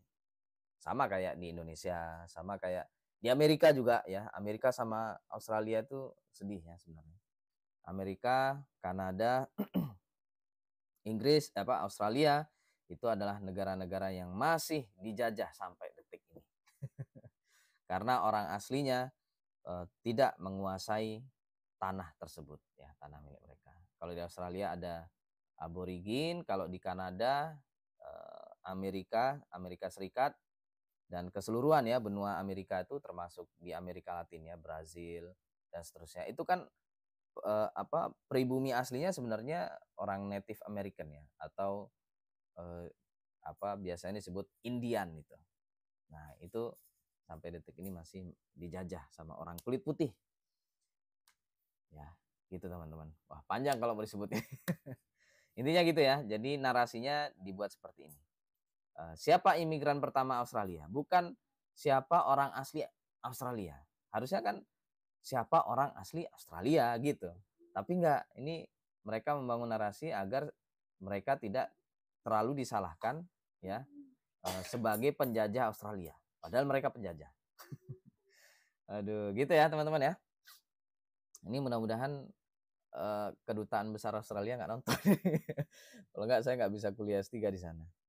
Tapi ya inilah faktanya memang kayak gini gitu. Ya. Oke, ini betul Ancestors of Aborigines. Jadi mereka mengatakan siapa imigran pertama Australia. Nah, menurut si pembicara ini adalah para ancestor itu apa ya? Nenek moyang suku aborigin. Terus ini jelas New South Wales ya kan. White Australia Policy tadi muter-muter ya. Tadi ada kata-kata after second World War, terus ada kata-kata just after the first colony expanded. Terus tapi bukan ya, bukan tentang diberlakukannya pertama kali Australia Policy, White Australia Policy. Sama aja ya. Di Australia itu juga terjadi yang namanya apartheid. Kayak di ini South Africa. Ya betul ya. South Africa ya, Afrika Selatan. Terjadi itu. Dan itu kan dulu juga jajahan Inggris ya, Inggris, Belanda, rebutan lah itu Inggris, Belanda, terus mana menjadi lahan jajahan.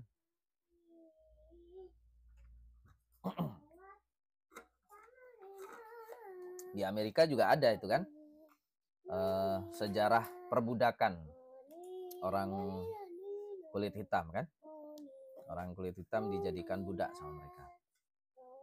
Setelah perbudakan dihapus, saya nggak tahu tahun berapa, masih terjadi yang namanya segregasi atau apartheid model Amerika. Segregasi itu ya kayak gitu, orang kulit hitam itu toiletnya di sini, orang kulit putih toiletnya di sini, orang kulit putih kalau mau kuliah kampusnya di sini, kalau orang kulit hitam nggak boleh di kampus yang di mana orang kulit putih kuliah, nggak boleh, harus kampus sendiri, kayak gitu. Segregasi atau apartheid model Amerika.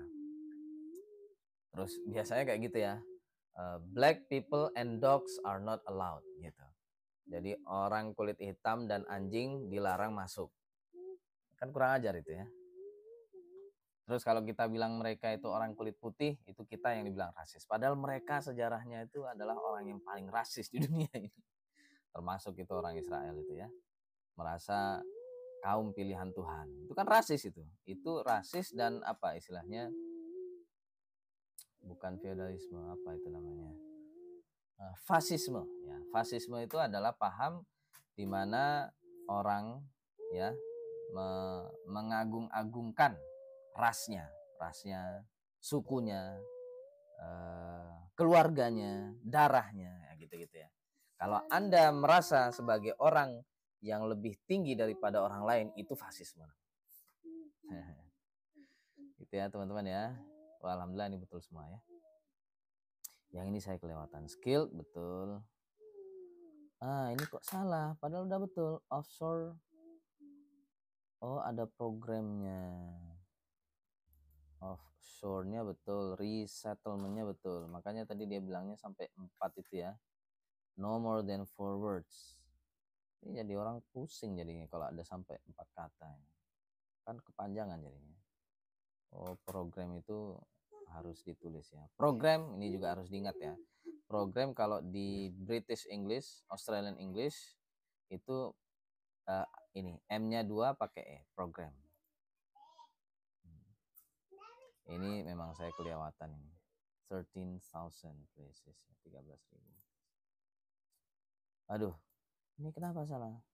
Oh, nggak pakai ED, overstay visas. Pakai S lagi ya. Saya kayaknya pakai S deh. Oke, nggak apa. Deported betul ya. Aduh, banyak kali salahnya teman-teman. Oke, cukup itu ya untuk malam ini, teman-teman. Mas Hakim. Coba kita cek nilainya berapa. Kayaknya sih 5 atau 5,5. Bismillah. Lah, 4,5 ya. Coba berapa? Oh iya, 5,5. Lumayan lah ya, daripada yang kemarin itu 5. Ada kenaikan. Dan kenapa tadi kenapa ini ada peningkatan sedikit? Karena tadi yang si part ketiga itu yang ngomong agak lambat ya, Mas Hakim ya. Ada nggak dengerin tadi itu? Yang part 1 cepet, part 2 cepet, part 3 cepet, yang part 4 itu ngomongnya agak lambat gitu. Makanya saya agak ngikutin. Cuma tadi ya karena ada distraction ya. Jadi nggak betul jawabannya. Ada yang salah juga. Tapi ini kurang, untuk S3 masih kurang. Saya butuh 7. Jadi harus ditingkatkan menjadi berapa? 1,5 lagi ya. 1,5. Ya, 1,5 lagi biar dapat 7. Jadi salahnya itu jangan sampai lebih dari 10. Kalau tadi nggak tahu berapa. Coba saya lihat ya, berapa.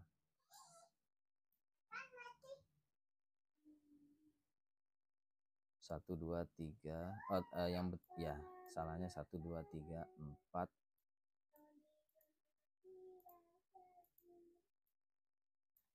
4, 5, 6, 7, 8, 9, 10, 11, 12, 13, 14. Oh, udah 14 aja. 15, 16, 17, 18, 19. Waduh, udah setengahnya aja ya. Udah 20. Di kampus sekarang program doktor, Pak. Di kampus siapa? Saya ini drop outan ini, Mas. S3 drop out. DO. Ya, dipecat sama rektor saya. Karena sudah mencemarkan nama baik kampus. Ya, gitu ya. Nah, dan sekarang saya lagi daftar mau kuliah S3 lagi, ya mohon doanya.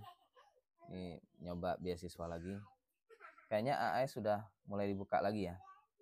Nah, saya mau, pokoknya kalau saya mau kuliah S3 lagi, saya harus ke luar negeri. Nggak mau saya di Indonesia. Banyak ini ya, conflict of interest-nya. Ya, Mas Abu Bakar. Mas Abu mungkin baru mengikuti live saya ya. Coba dicek itunya. Mencemarkan atau denial sama fakta. Ya, kalau bagi kita korban ya kita menyampaikan fakta ya. Kita membongkar kebusukan dosen-dosen yang ada di perguruan tinggi yang ada di Indonesia. Tapi buat mereka enggak. Buat mereka kan pencemaran nama baik mereka. Itu namanya. Biarinlah. Oh, pantas ngincer IELTS lagi. Ya, Mas.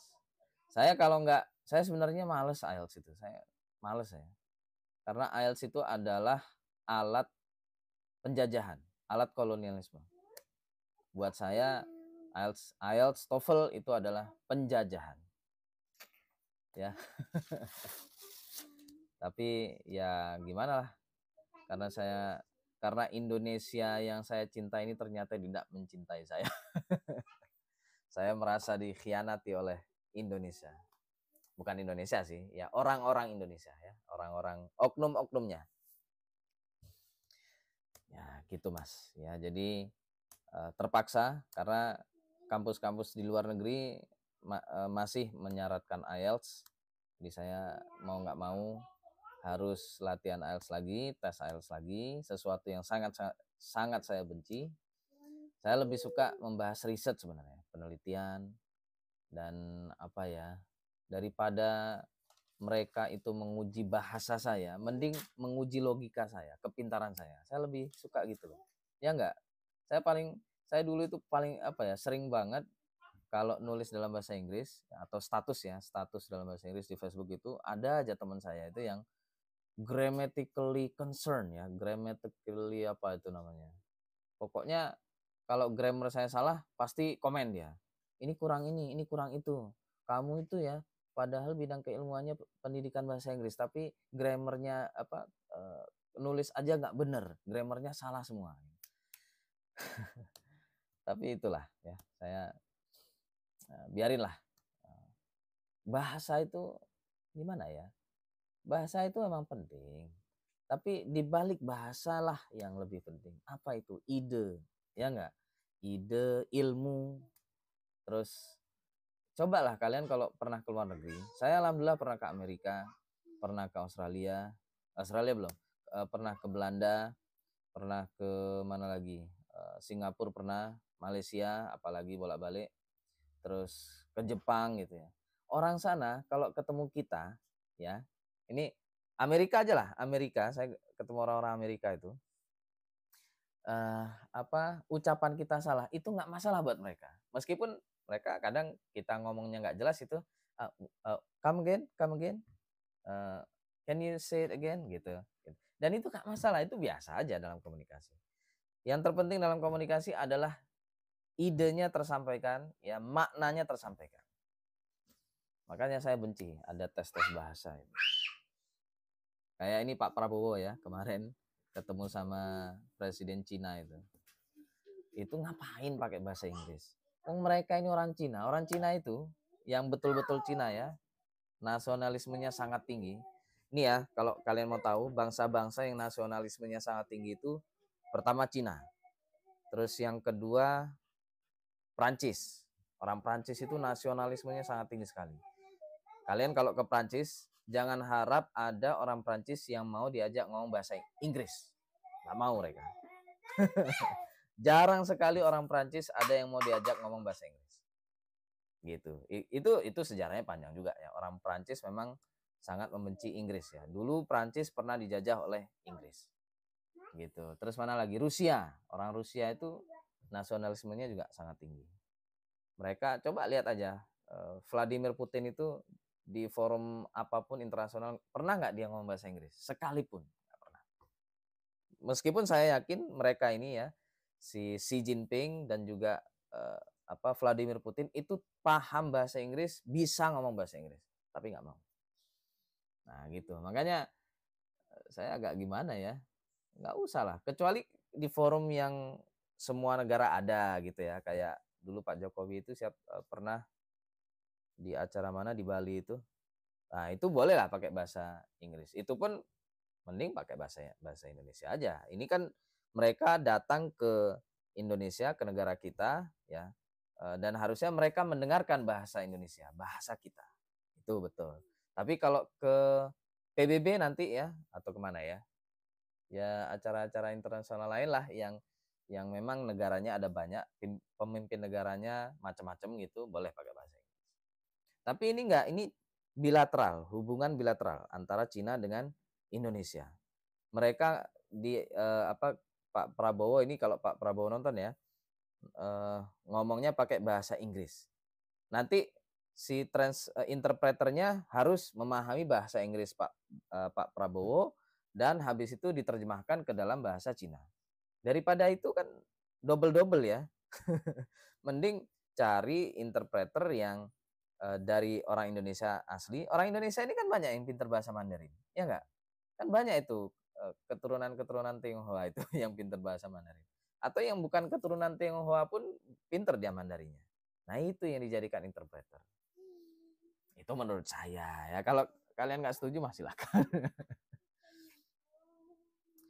Oke, apa ini? Tapi semuanya perlu TOEFL, IELTS, CPNS pun begitu. Nah itu yang saya nggak suka bangsa Indonesia. Ikut-ikutan. Kalau kuliah ke luar negeri harus pakai IELTS, harus pakai TOEFL. Terus kita di Indonesia harus pintar bahasa Inggris. Buat apa? Iya, kalau mau ke luar negeri, mau kuliah, mau apa gitu ya, mau kerja, ya bolehlah, perlu kita kemampuan bahasa. Kemampuannya ya, bukan tesnya. Ini bedakan kemampuan bahasa dengan kemampuan tes, itu beda. Ya, panjang itu Mbak Suci kalau mau dibahas.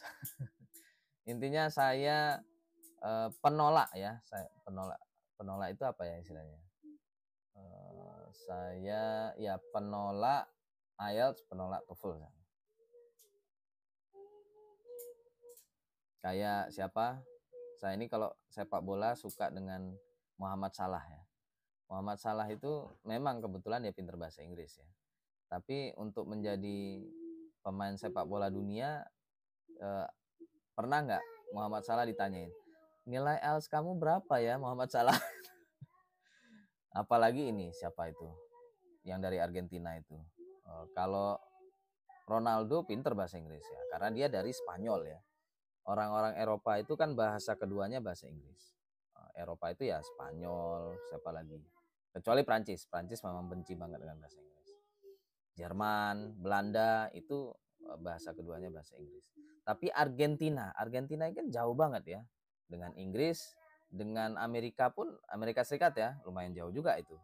Argentina kan di bawah Brazil kalau nggak salah. Nah, ini Lionel Messi. Coba kalian cari di YouTube video Lionel Messi ngomong pakai bahasa Inggris. Ada nggak? Nah, setahu saya nggak ada. Ya.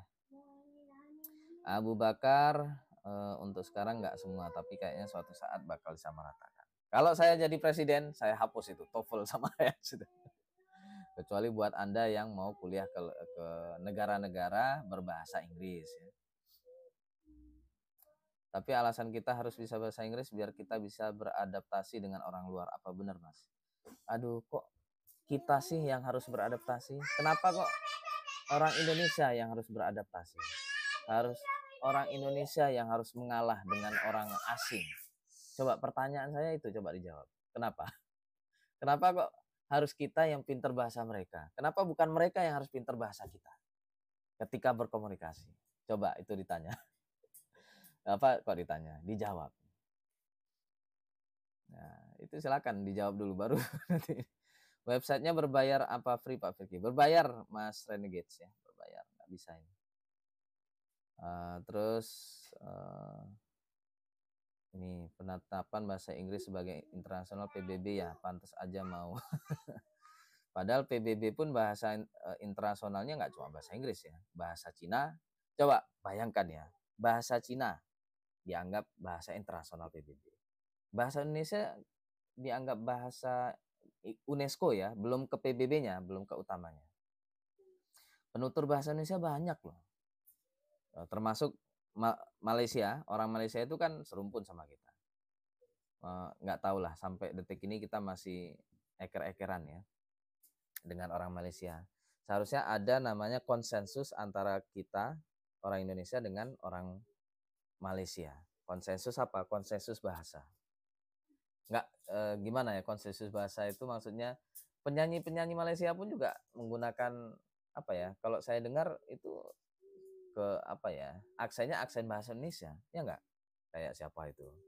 Ini saya kebetulan kemarin lagi gandrung ini lagu Dinda itu ya. Dinda jangan marah itulah. Itu kan bahasa Indonesia banget itu. Meskipun mungkin ada ini ya aspek-aspek Melayunya sedikit ya, saya kurang memperhatikan. Cuma sangat Indonesia banget lagu-lagu Malaysia itu. Nah itu kalau ada konsensus kesepakatan, yuk bahasanya dijadikan satu. Udahlah, nggak jangan disebut ini bahasa Indonesia, janganlah ini disebut bahasa Melayu. Jadikan satu. Coba biar nggak apa ya saling mengakui gitu ya. Karena orang Malaysia sendiri pun mengatakan apa itu bahasa Indonesia? Bahasa Indonesia itu sebenarnya bahasa Melayu. Cuma aksennya atau ininya fitur-fiturnya dibuat berbeda aja sama bahasa Melayu gitu kata mereka. Dan itu sebenarnya ada betulnya, ya enggak? Bahasa Indonesia itu awalnya dari bahasa Melayu.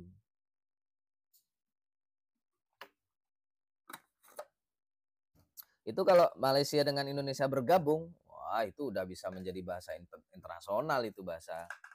Entahlah bahasa apa yang nanti mau dijadikan kesepakatannya. Itu ya, saya meskipun bidangnya pendidikan bahasa Inggris, teman-teman, saya sangat cinta dengan bahasa Indonesia. Dan saya dengan organisasi saya, iRecall, itu sedang berusaha mengangkat bahasa Indonesia sebagai bahasa internasional. Panjang ya teman-teman kalau mau dibahas. Prof Stella kan ikut. Nah, ini si Mbak Stella lah. Saya sama Stella mungkin bedanya nggak terlalu jauh. Dia kan 40-an berapa ya. Mbak Stella itu kan kayaknya keturunan Tionghoa ya kan. Terus saya nggak tahu dia pinter nggak bahasa Mandarin. Kalau pinter bahasa Mandarin mah suruh dia aja sebagai interpreter gitu ya. Banyak kok yang orang Indonesia yang pinter bahasa Mandarin banyak. Jadi Pak Prabowo mohon maaf ya, bukan tujuannya menjatuhkan atau apa. Menurut saya kalau dalam konteks bilateral sebaiknya pakai bahasa Indonesia. Ini Pak Haryanto atau Mas Haryanto, betul harusnya bangga ya. Apa karena kita terbiasa dijajah kebanyakan mengalah? Betul. Betul sekali. Karena kita ini, sebenarnya yang berjasa menjatuhkan mental, bukan berjasa sih dalam tanda petik ya,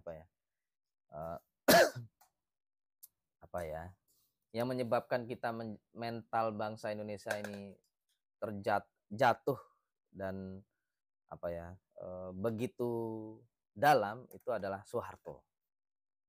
Saya nggak ragu-ragu menyebutkan itu Soeharto. Gara-gara Soeharto, mental bangsa ini jatuh banget.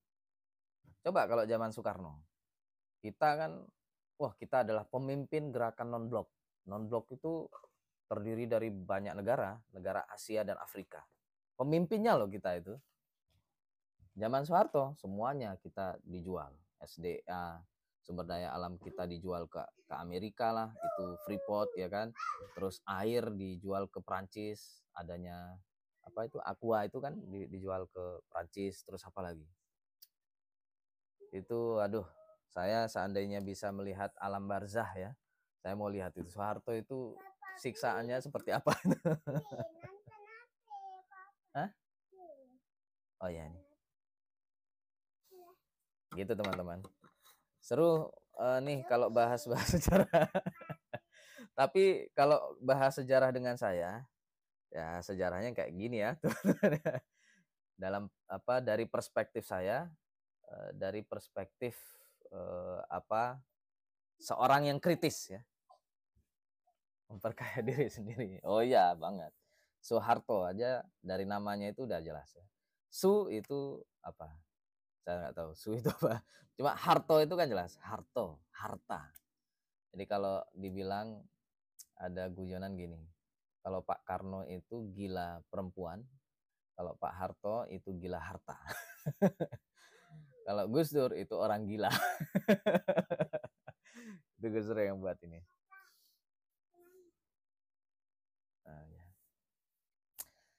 Ya, ya guru besar di Cina, Tsinghua University. Saya sebenarnya suka ya sama Stella, lumayan lah saya suka. Cuma kan apa ya, dia kan privilege ya. Sama kayak Pak Satrio. Pak Satrio itu kayaknya teman akrabnya Pak Prabowo ya. Gimana nggak teman akrab? Jadi Pak Satrio itu kan anaknya Sumantri ya, Pak Sumantri. Sumantri itu alumni Berkeley ya, kalau nggak salah.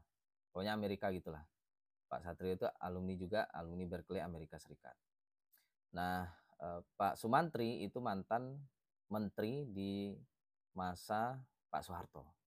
Ya, Pak Prabowo itu kan menantunya Pak. Oh, bentar. Pak Prabowo itu anaknya Pak siapa ya namanya ya? Saya lupa. Pokoknya bapaknya kedua orang ini, bapaknya Pak Prabowo dan bapaknya Pak Satrio itu berteman ya. Ya, kalau bapaknya Pak Prabowo itu kan apa dulu kuliah di Amerika ya, sama itu. Jadi apa ya? Pertemanan sejak dari orang tua gitu. Pak Prabowo dengan Pak Satrio gitu. Kalau Stella ini saya nggak tahu. Kok bisa kenal dengan Pak Prabowo, mungkin kurang tahu ya, mungkin jalur kita nggak tahu ya. Yang namanya politik itu kan faktor kedekatan ya. Ya, gitulah. Mental jajahan, iya. Makanya saya punya visi teman-teman, membangun mental bangsa kita. Kalian lihat aja, kalau cara saya ngomong, saya nyebut Amerika, saya nyebut Cina, saya nyebut kampus-kampus Harvard, Brown University, Manchester, biasa aja.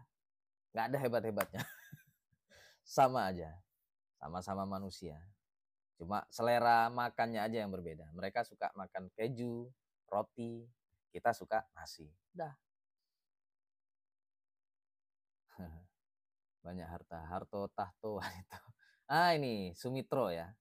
Bapaknya Pak Prabowo itu Sumitro namanya. Itu pimpinan mafia Berkeley. Ini mempunyai emotional bonding, tapi kok kaya diagung-agungkannya. Ya itulah. Itu gimana ya? Kita memang dibentuk teman-teman. Sejak Soeharto berkuasa, mental bangsa kita memang dibentuknya. Sedemikian rupa kembali ke masa penjajahan Belanda dulu. Jadi mental jajahan dan seterusnya. Biasa aja ya. Sama orang bule, sama bangsa barat, bangsa manapun lah. Amerika, Australia, biasa aja. Saya cuma karena ini ya, seandainya saya kemarin lulus S3 saya paling nggak lanjut untuk S3 di luar negeri. Biasa aja. Cuma karena saya nggak lulus S3 dan saya tes CPNS dosen selalu nggak lulus ya, ya udah mending keluar negeri aja. Ngapain di Indonesia? Kalau kita nggak dihargai di sini, ngapain kita tetap bertahan? Ini Rusnindita Kartika, biaya Scopus berapa Pak? Saya nggak paham, maksudnya biaya Scopus ini apa? Biaya jurnalnya atau apa? Kalau jurnalnya, saya selalu mengajarkan teman-teman, Anda jangan cari yang berbayar, yang gratis saja ya. Kalau Anda selalu ikut saya akan mengarahkan kalian ke jurnal Scopus yang gratis. Ya. Paling kalau ya istilahnya bukan bayar lah, menurut saya itu investasi ya. Ya ketika Anda belajar ke seseorang ya jangan lupa investasi. Gitu ya. Jadi investasinya kepada yang ngajarin. Siapa yang ngajarin? Ya siapa lagi ya. Ini kenapa ya salah? Oh begini. Tadi 50 or 40 or 50. Cuma ini kan ada kata-kata up to ya.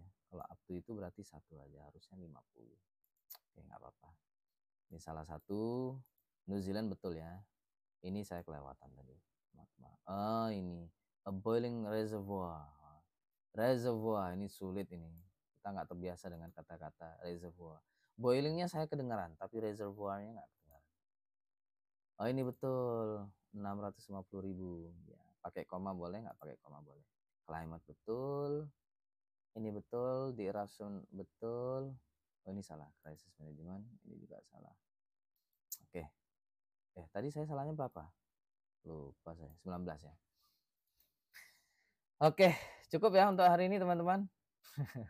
Ini ada 4 orang nih yang mengasisti ya. Udah malam ya, ini udah mau 2 jam. Ketemu besok yang mau ikutan latihan IELTS. Insya Allah besok kita speaking. Ya, saya kalau ngomong itu enaknya pagi-pagi. Kalau malam mah cerita, ngedongeng kayak gini. Ya, ketemu besok. Yang mau ikut silakan.